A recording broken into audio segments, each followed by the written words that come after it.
Well, hello everybody, and welcome to Unnecessary and Proper. This is the final episode of Season 1, first episode of Season 2, a video special like that Sherlock movie they released because they're taking 4 years between seasons. This is that for this podcast. That's the only video special that you can come up with? That's the best one. one. It's like a Charlie Brown Christmas special, except we're not animated and there's no good moral to the story. Yeah. Yes, exactly. There might be a moral. There might be a moral. We haven't figured it out yet. You can find us on unnecessaryandproper.com on the web. You can email us at unnecessaryandproper@gmail.com. You can also find us on WRCT Pittsburgh, Pittsburgh's news leader. And Pittsburgh's video news leader also. Apparently Pittsburgh's video news leader, yes. And today we're going to be discussing Trump's cabinet, which is a weighty topic. A weighty topic. It's difficult and interesting because there's just really a lot to unpack here.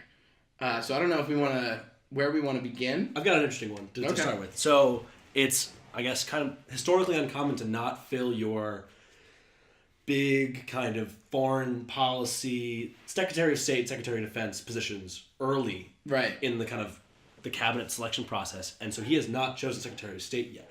There was a great article yesterday in the New York Times about how it is down to former mayor of New York City, Rudolph Giuliani, and former Rudolph. I haven't heard him called Rudolph Giuliani, Rudy Giuliani, and good. former Republican presidential candidate, and former governor of Massachusetts, Mitt Romney, Mittens. And they're kind of, I guess, the two factions of Trump, I guess, inner circle people. It's the establishment and the kind of hardliner, crazy old guy. Mm-hmm. So those are the two kind of schools of thought he's operating with, which is crazy to me because I think that I must have seen the video of Mitt Romney just lambasting Trump and calling him all these terrible names at some kind of summit in 1,000 different Clinton campaign ads. Called him a con artist, if I'm not mistaken. A phony was the word that stuck out. But so he is now, I guess, has walked back those words to a degree and is in the running for Secretary of State. He hasn't said much. Yeah, I don't think he's walked back those words. I think he still thinks that, but he thinks that... I feel like Mitt Romney's a man moved by duty. And Mitt Romney, if he feels that duty calls... Duty among other things. I think if he feels that duty calls, I think he feels like it's his place to, become Secretary of State, to do what he can to put the country on what he sees as the right track, especially if Trump is, putting people like Steve Bannon on the cabinet. I think he feels maybe even more compelled to say, hey, no, this is what Republicanism is. Yeah.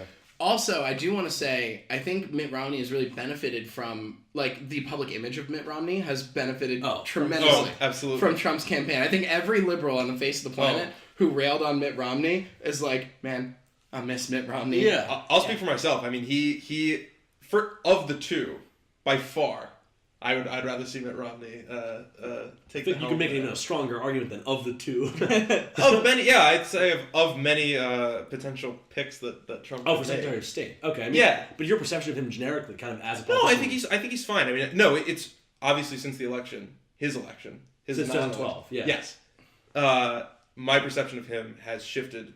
Positively. Okay. Mm-hmm. Yeah, this is the definition of a foil in terms of as far as literary analysis goes. It's true. It's definitely true. And whatever Episcopal English teachers are watching this video on Facebook right now. Yeah. So I assume there are multiple, but we'll find out. Yeah. I mean, in terms of the duties of the Secretary of State, who's more qualified? I mean, neither of them really have... Giuliani has no foreign policy experience. True. Absolutely zero. Well, I think I would say both of them, CNN has to interact with foreign people, that might be... Well, that's what I'm saying. That's a good point. So the only... Touche, Rohan. I'd say the only foreign policy experience that either of them have would be strictly in the private sector. I don't think in their public capacity, either of them did too much with international affairs. Well, I want to actually go on that note. Remember when Romney mentioned that Russia is the number one geopolitical foe? I wanted to bring that up. Democrats said, get out of the Cold War. God, and then here we are 4 years later saying Russia has basically flipped this election. And I think I wonder if Romney, A, still holds on to belief, and if that's the case, and he ends up getting tapped for Secretary of State, to what extent that is going to affect his interactions with Russia, because it looks like the Trump administration, or at least sort of Donald Trump himself, has indicated he wants to be friendlier towards Russia. And I wonder if Mitt Romney fits within that vision of foreign policy that Trump has.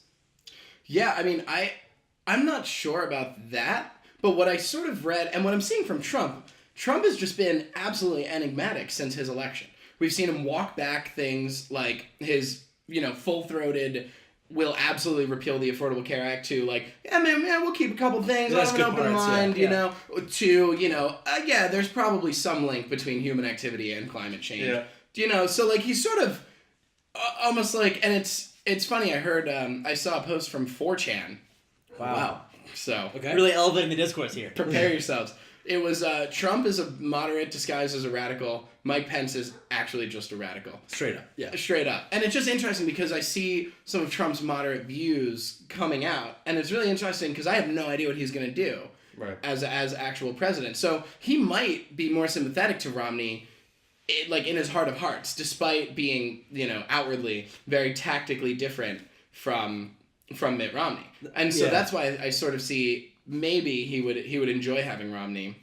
I think Maddox is a good word for his kind of, I guess, the circus of a transition team we've seen so far. It has been a circus. There was a quote in that Times article about it referenced Groucho Marx. If you don't like these ideals, I have some other ones for you. I mean, it's like, my favorite, I guess, thing that he's walked back is he called the Times like a gem of it's American journalism or a world gem, a world jewel. A world jewel. That's what it was. That one day where he was going to go to the New York Times and have the interview, and they canceled it, and then later in the day he's like, no, it's still on, we're going. And then he made a big deal of it on Twitter. He's like, the New York Times changed the circumstances of the meeting, I'm not going to go now. Totally but then there's the other thing, is he calls all the heads of TV media to Trump Tower and rails on them. Roast them. Yeah. It's just like one by one, down the line, firing squad, roast them. And then, like, that's what I mean by enigmatic. Like, that's what I would expect Trump the candidate to do, right? To get all the heads of, like, cable news to Trump Tower. But so Trump the leader, we have Trump the leader now, right? Is he going to be, the thought is, if he's not himself, like, of strong convictions to do certain, like, policy initiatives, he's going to rely on the people he brings in and surrounds him with, right? Which is why I'm hoping Mittens gets the Which is why, the cabinet's a huge deal for the Trump presidency. For sure. He also wants to live... Is it a huge deal? I do you think, to what extent does... I think it's a huge deal. He is not going to be... He wants to live in New York and Mar-a-Lago and run like a business. He doesn't want to be president like... I agree. He wants to be a figurehead. He wants to be an abstracted CEO. And then once in a while, when something that he's passionate about, sort of he will descend from Trump Tower and golden elevator, declare something and then return and then tweet in the darkness. Yes, but I really I just have this wonderful mental image of Donald Trump like next to Melania in bed, and like it's 3 a.m. and he just like can't sleep and like tosses and turns at night and just like rolls over and tweets like, New York Times, I hate you. And also, Hamilton's not that great. The Hamilton feud too far. Was kind of hilarious. That was hilarious. Well, and someone made a fake tweet from Mike Pence's account that was like, after watching Hamilton and reflecting on our nation's history, I just want to thank the Federalists for the Electoral College. That's great. It was like, ooh, too soon, arguably. I mean, the tone we've kind of had this, I guess, debate in thus far has been kind of like, I don't know, like jovial and positive. The mood around like the world still, around kind of, I guess, the circles that we inhabit, our bubbles to speak. Manhattan is grim. Manhattan is grim. My college campus is grim. I imagine your college campus is grim. My life is great, but libertarian circles are a little different, I guess. Yeah, I guess so. But even still, I guess I'm curious about. We asked the question on the podcast. If you perhaps listened to it before this video, unlikely. We asked the question: is this election as big a deal as everyone thinks it is? Everyone has said the 2008 election was the be-all end-all. Everyone said the 2012 election was the be-all end-all. This one, we said... I think it's end-all be-all, by the way. Oh. No, be-all end-all. I thought it was be-all end-all. It's be-all end-all. I've always heard end-all be-all. I've always heard the opposite. For what it's worth, was this election the be-end-all-all? I don't know. Was it that? Was it the kind of the end of the world? I think it was. End-all? Well, I think it was. It feels like it was.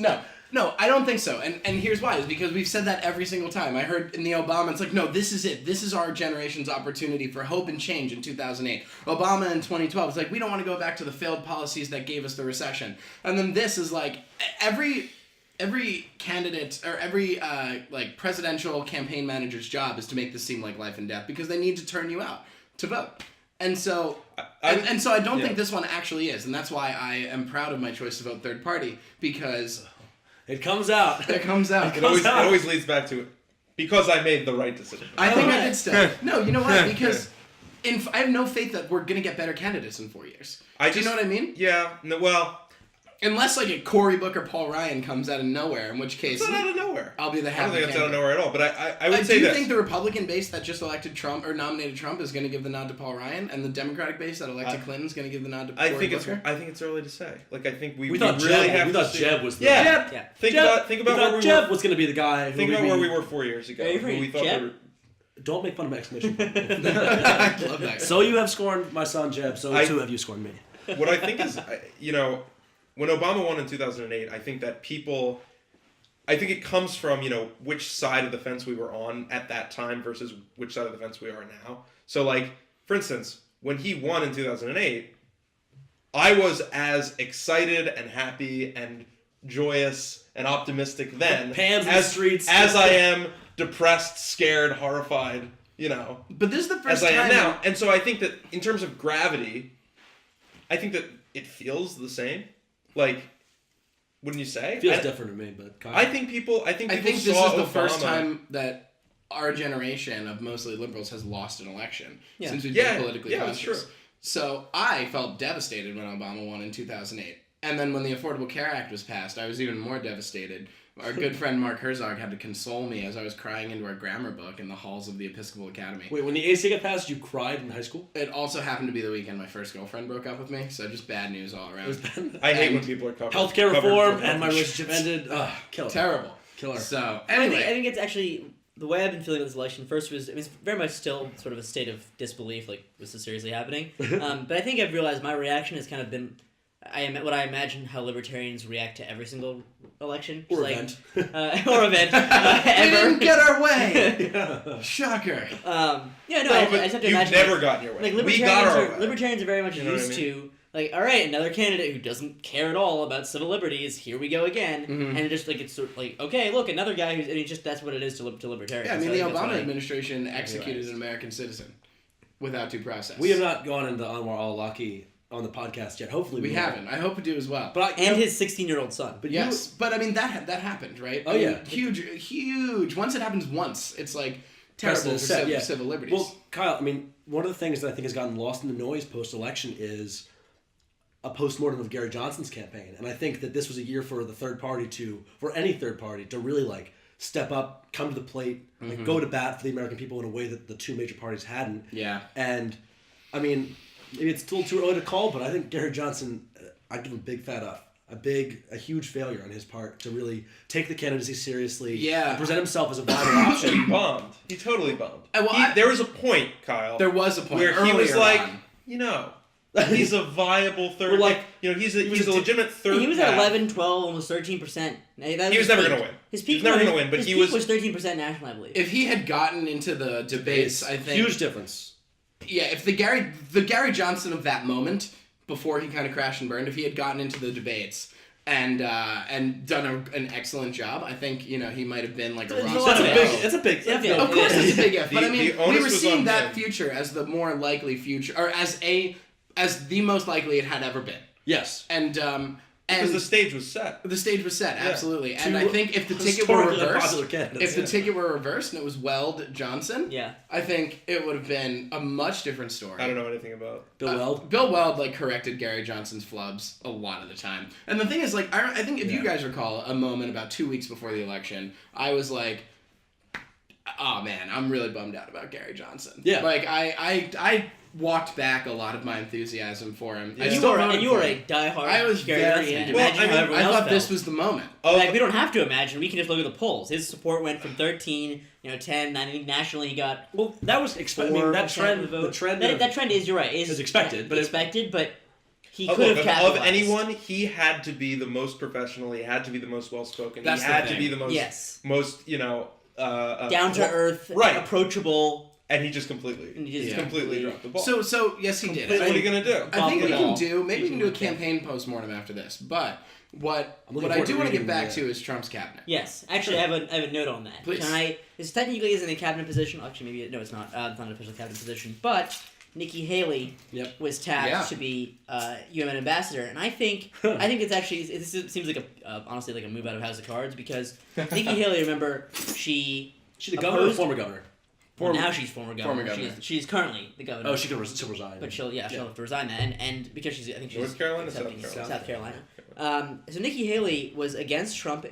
She sort of came out against Trump in the very beginning. Yeah. This is someone who I don't know which year it was. She delivered the response State of the Union. That's right. So this is someone who's a rising star in the party, who had sort of come out against Trump a little bit, and then she said, "Oh, I'm still voting for him, even though I don't endorse him." That sort of weird position that people seem to have. Yeah. And her lieutenant governor, whose name is eluding me right now, he was a big Trump supporter early on. So now Trump gets to look like he's being magnanimous. He's helping this is an Indian American female, elevating her to UN ambassador, and guess what? Your buddy lieutenant governor has now become the governor of South Carolina. Huh. So I think it's a political move to get a buddy into a sort of a higher position by sort of ostensibly giving her the UN job. So but to what extent you're we're back to the kitchen cabinet now. To what extent do you... Effectively. Yeah. Effectively. And the other thing is, we were seeing a lot of critiques about his cabinet lacking diversity. So an Indian American woman who can check some other boxes, I think for Trump is a win. Though I read a really great article from the New York Times about Trump's history with women and the sort of dichotomous. There's sort of two Trumps with women. There's the Trump of the locker room talk, right? Who which is a phrase that is underselling by miles. Yes, I agree.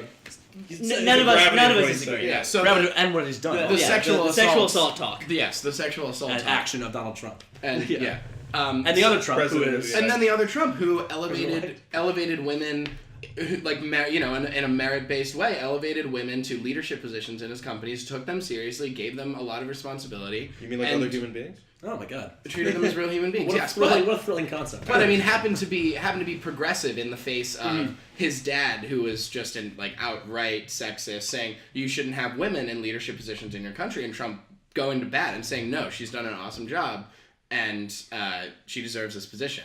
Stuff like that. So it's sort of see these two Trumps. So I hope that the latter Trump is the Trump that prevails, especially.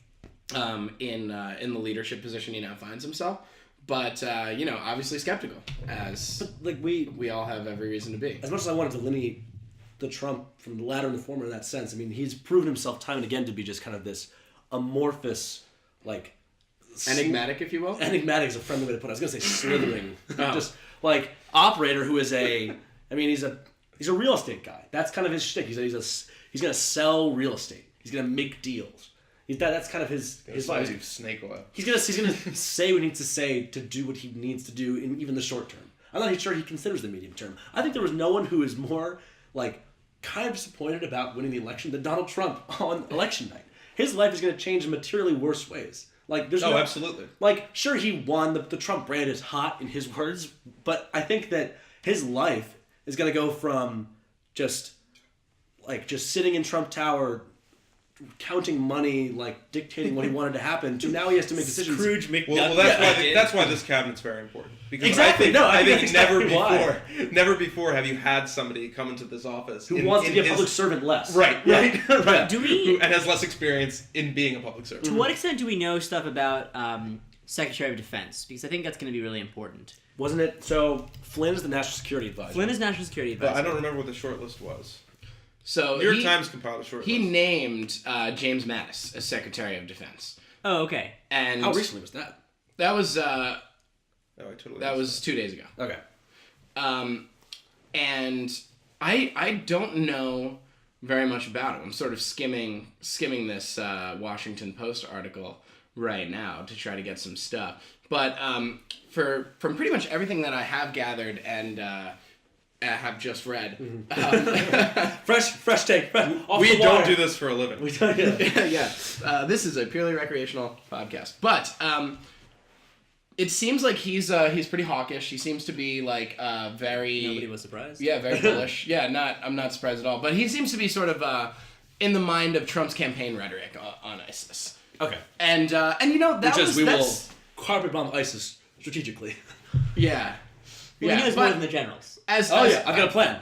It's the best plan you've ever heard. I saw a great libertarian meme, which was, How could we as a nation possibly think of electing someone who threatens to kill the families of terrorists when we could elect someone who has a great track record of killing the families of terrorists?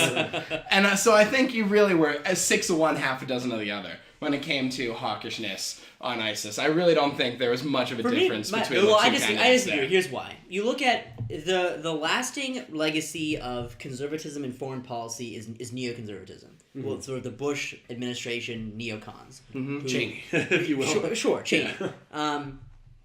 And that was a seriously detrimental legacy, I think, on our position in the world. And sort of on the during the Obama years, foreign policy I think probably the biggest stain on his legacy, if not the election of Donald Trump, is the legacy of Syria and sort of how Barack Obama dealt with foreign policy. So I wonder if that weakness in Barack Obama's foreign policy is going to lead sort of to a resurgence of neoconservatism. So we're seeing ultra-conservatives sort of being nominated to high positions. We're seeing these very hawkish individuals who have made seriously inflammatory statements. I wonder to what extent we're going to see the return of neoconservatism. And does that mean, are we going to see things like boots on the ground in the next 3 years? Yeah. Are we going to see actual American military involvement? And I think Romney Giuliani is going to be very enlightening. Absolutely. As to the direction he wants that's, to go. That's true. If you have people like Giuliani Giuliani is and a hawkish Secretary of Defense. I mean, Trump has oftentimes been described, and I think it's probably accurate, as a person who agrees with the last person he talked to. Yeah. Yes. And if all the people he's talking to are saying we need to invade or we need to go, or the audience directly in front of his, then it's going to happen. I mean, this is not someone who I don't think has really strong independent thoughts about sort of the Middle East. I don't think he has any foreign policy experience other than doing deals in Saudi Arabia. But this is something that is seriously troubling because, I mean, it's been a while. We're still technically at war, but not really and I think that war weariness maybe it's worn off of the American public. In Afghanistan, you mean currently, or? I mean, we still deployed in many places. You just actually, sadly, yesterday, an American service member was killed in Syria. I think the what's guiding this more than anything is the feeling of, how safe the American public feels. Right. And so I think that is whatever Trump has played up the not safe. Absolutely, and has fed off of the not safe. Yeah, and was elected in part because of the not safe. Which is the most base concern. There's a great article. You mentioned Syria being a failure kind of in the last. I think it absolutely. And history will look back at this probably the weakest part of Barack Obama's legacy. Which is interesting because there's a great. So I passed an article along to you guys, the Obama Doctrine in the Atlantic. Yeah. Yes. Great article. A bit ago. I recommend highly if you're watching this to check it out. But pretty much, Obama looks back at his record and the red line in Syria he drew. Right. And I think regrets drawing the red line, but does not regret not going to Syria. So it's the decisions you make and the things you do and the things you don't do. You can kind of look back as kind of, I don't know, positives and negatives on his legacy. And I think in Syria, he looked back at not putting boots on the ground there as a huge success in terms of his kind of foreign policy. I think Obama is a guy that looks at, tribalism and this kind of the existential conflict that kind of embroils the Middle East as something that is not that much of a threat to, Well, it's not an existential threat. He says it's not an existential threat. ISIS is not an existential threat. Whereas global warming he hired the guy who said that ISIS was an existential threat. Who? I don't remember which one. I'm talking about Obama.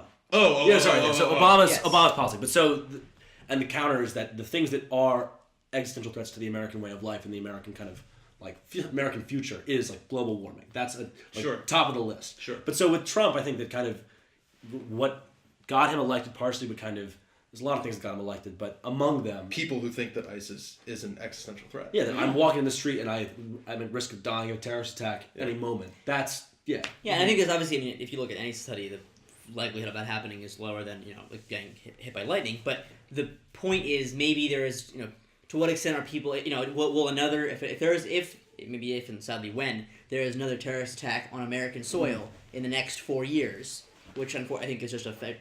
Probability says there probably will be.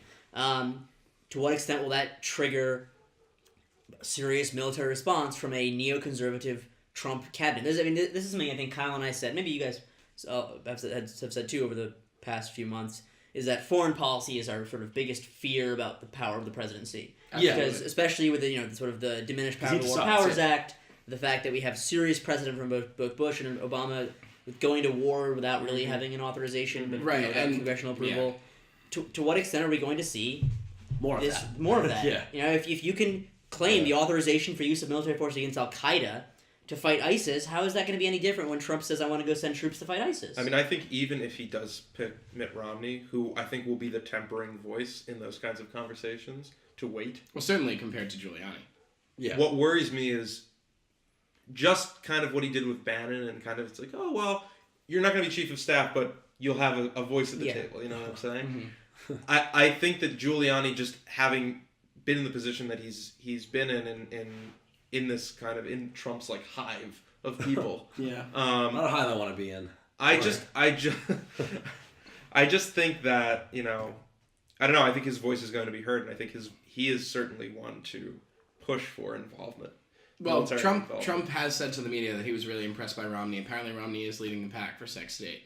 So hopefully that happens. I would love to see that. So you mentioned Bannon, and I mean, before we get to kind of the other cabinet picks, I think Bannon is maybe the... Well, I think Bannon and Priebus we should discuss. Yeah, sure. Bannon is oh my God, what a polarizing figure, to put it kindly. I just want to say, I think what's interesting about this entire process, just to back it up a little bit from a macro level, is I don't know how much Trump is pulling the strings versus Jared Kushner is pulling the strings versus...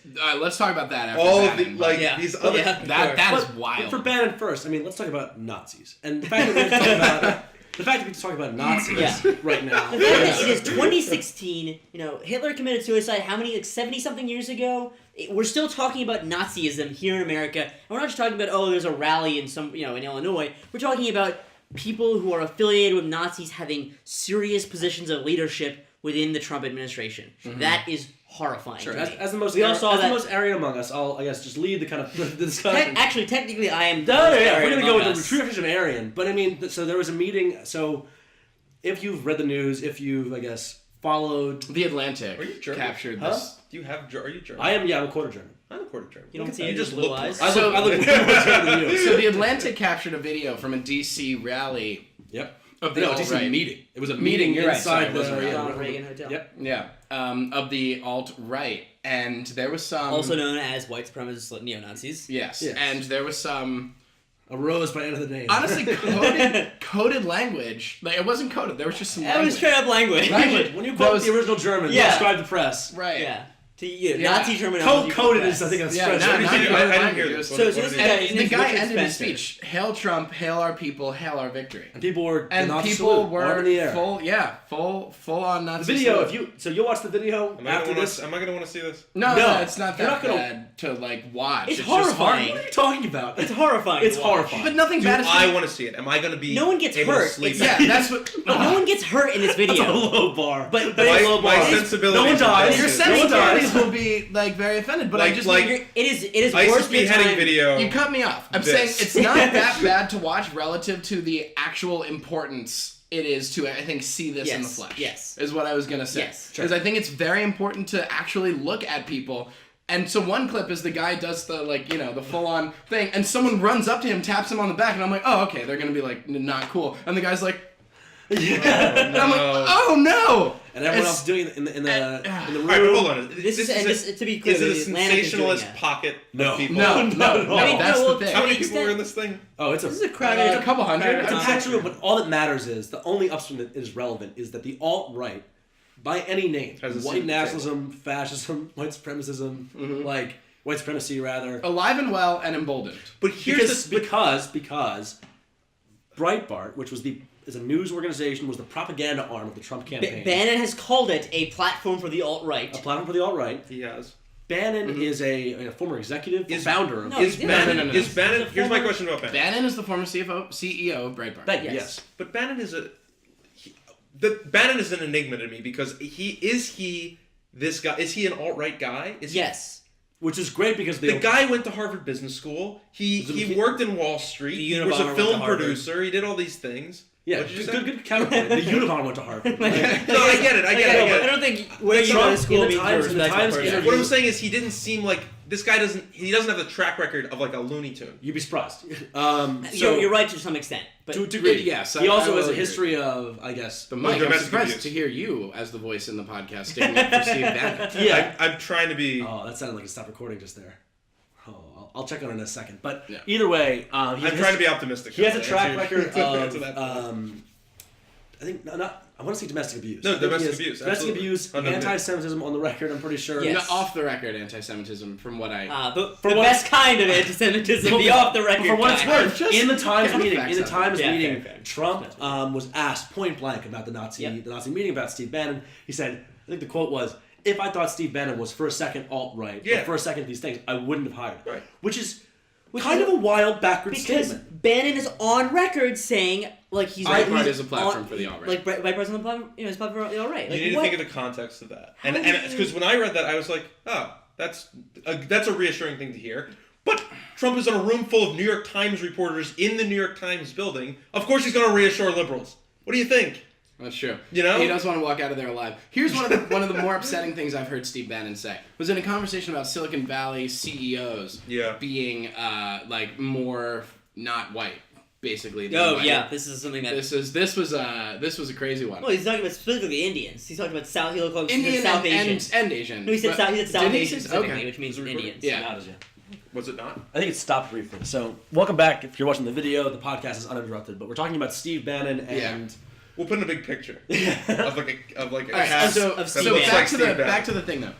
It's on some radio thing, and Bannon's like, look, well, when you've got 75% of these CEOs in Silicon Valley are, I guess, South Asian. It's not true. Yeah, which it's like 20 or 30 or some hard max. Anyway, when you've got that, he's like, I don't know. And Trump's like, no, Steve, we've got to keep our best people here. He basically gave some anecdotal evidence about someone who went to school here, wanted to start a business here, and couldn't because he had some visa issues, started a very successful business in India. He's like, he wanted to do it here. We got to keep those people here. This was an interview with the two of them? The two of them. Okay. This is many years ago.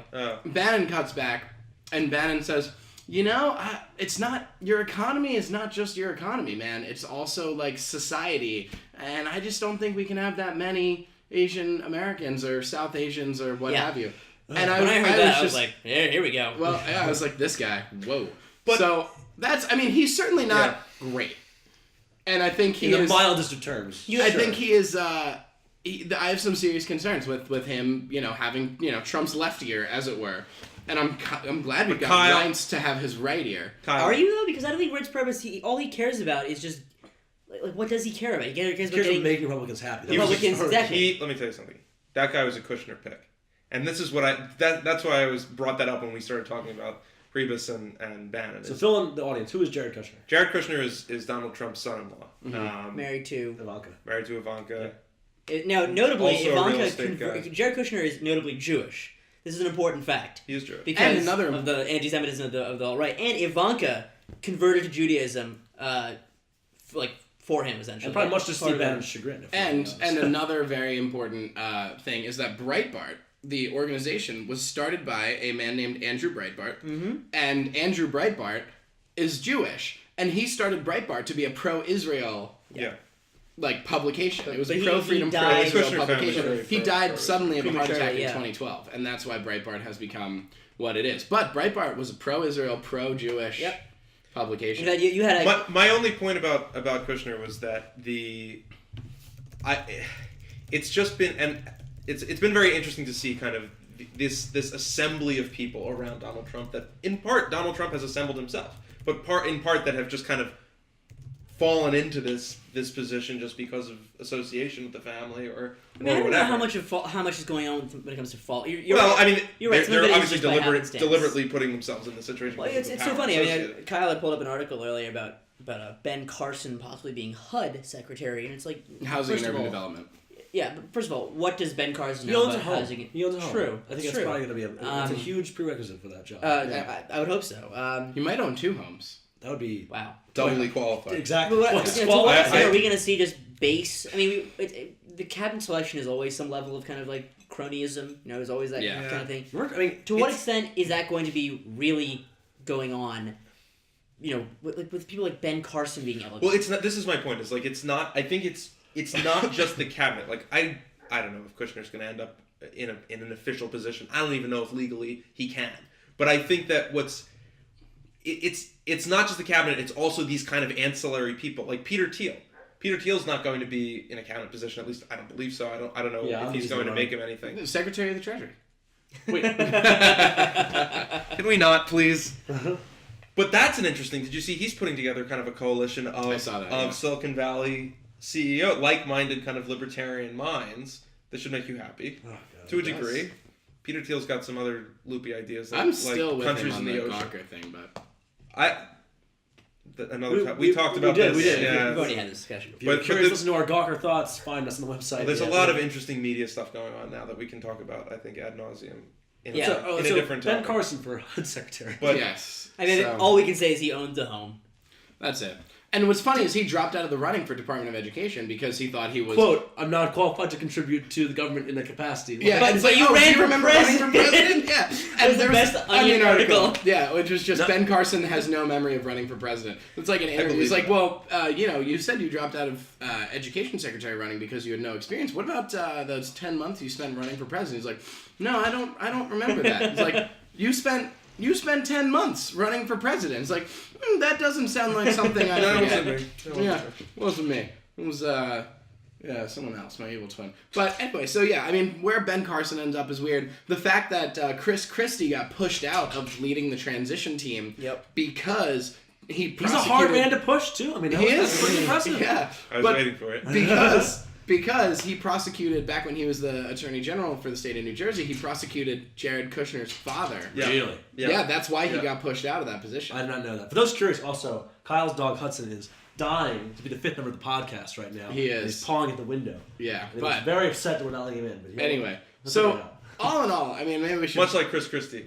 Nose pressed against the glass. Yeah. Can't really have any outside input. looking in. But banging furiously. Chris Christie really is the biggest loser. Thankfully, Kyle's dog is not a threat to be indicted for a bridge scandal in the next... True. Yeah, that is... One would hope. Dude, Also you much don't more- know that much. Hudson could be. So let's wrap a little bit here. We've got a climate denier in charge of the Department of Energy. So, no, it's Myron Ebel? I'm not sure how you pronounce it. How's pronounced Energy or last name? EPA?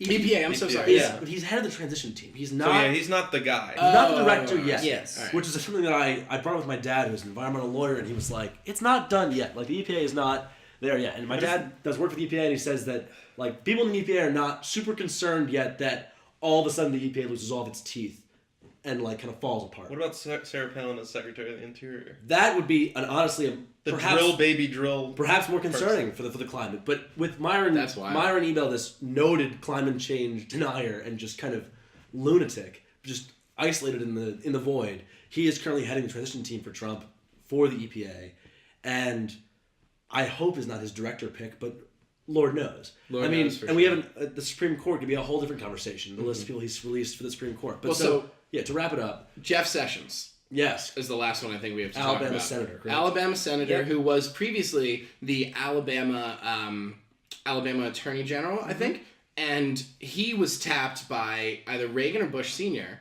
to be Attorney General of the United States of America. And No, a judge.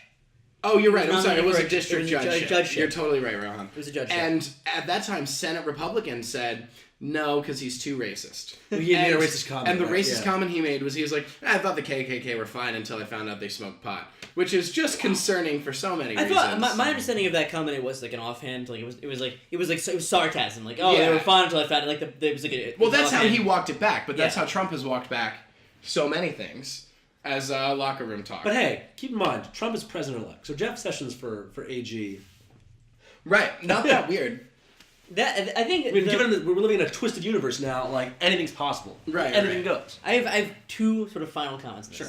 So for me, I am most scared about how Trump is going to, I think he will, interfere with the Fed. That has serious implications for the economy. I'm sorry, Janet Yellen, I happen to like her because she went to Brown, so that's a nice little rep in there. But and I think she's also done a decent job, though I think interest rates will probably come up soon. But I wonder to what extent he's going to interfere with the Fed, because that independence from sort of the executive branch has been sort of sacrosanct in this country. Oh, it's and pillar. Yeah.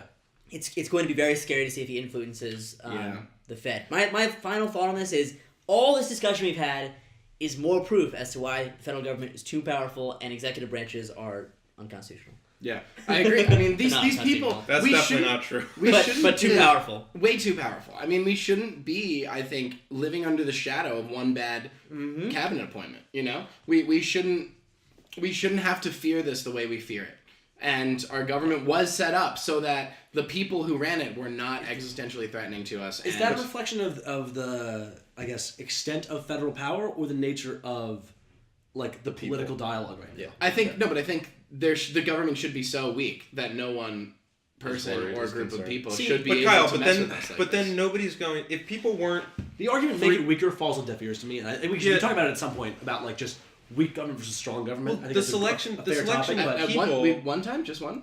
No, we've talked about that? Maybe once. There should be a material difference in who you pick for these positions, Kyle. It shouldn't be like... It should matter to some extent, but it shouldn't, like... be existentially threatening. One person being in charge of the interior shouldn't mean, like, okay, there goes the Alaska I understand. Wildlife, Reserve. And my point is... Jeff Sessions shouldn't be like, the Civil Rights Act of 1974 was cool. I know, but my point is this, and maybe we should have put this at the beginning of this episode instead of concluding with it, is that we have to wait and see just how much power these people end up having. Yeah, you've got to, we know how much they have pass the bill so you can find out what's in it. So out of context. Get out of here with that. If I hear that one more time, I'm going to lose my mind. But so... No, we will... And it's ridiculous because we weren't going to... Never mind. Anyway. My point is that... Nancy Pelosi and healthcare, hot topic in Mike's head. Mike's waveforms right now are just spiking on his charts. It's great.